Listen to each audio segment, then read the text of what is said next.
s'il y a bien un outil avec lequel Nathalie Lévy aime jouer, c'est sa voix. Après avoir commencé sa carrière sur BFM Radio, de 2001 à 2005, la journaliste s'est tournée vers la télévision et notamment vers BFM TV, dès la création de la chaîne en 2005.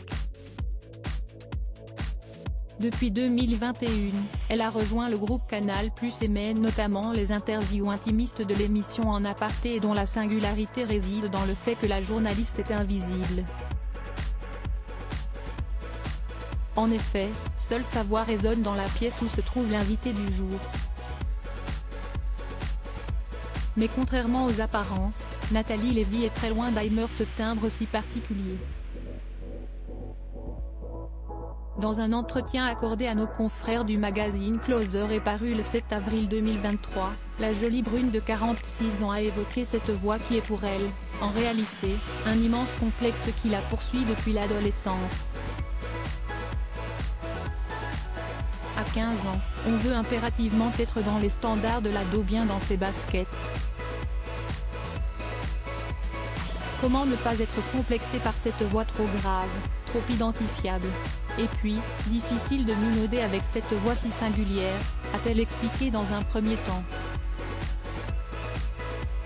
Peu à peu, la jeune fille qu'elle était a alors perdu confiance en elle. Et si Nathalie Lévy est aujourd'hui fière d'avoir fait de ce complexe un atout de taille, elle admet néanmoins avoir encore un peu de mal à s'écouter. M'écouter m'est inconfortable malheureusement, même les scènes les plus banales du quotidien lui rappellent sa petite particularité vocale. Encore aujourd'hui, il arrive qu'on me dise bonjour monsieur au téléphone, a-t-elle ensuite révélé. Bien qu'elle assume totalement sa voix professionnellement parlant, Nathalie Lévy ne peut supporter de s'entendre lorsqu'elle est chez elle, entourée de sa famille.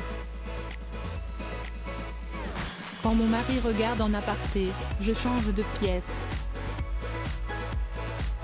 Encore aujourd'hui, m'écouter m'est toujours inconfortable, a-t-elle déploré. Pour rappel, Nathalie Lévy est mariée depuis plusieurs années et a donné naissance à une petite fille dont on ne connaît pas le prénom, le 10 décembre 2012. Sur son compte Instagram, la journaliste poste régulièrement des photos de sa fille, tout en protégeant son anonymat.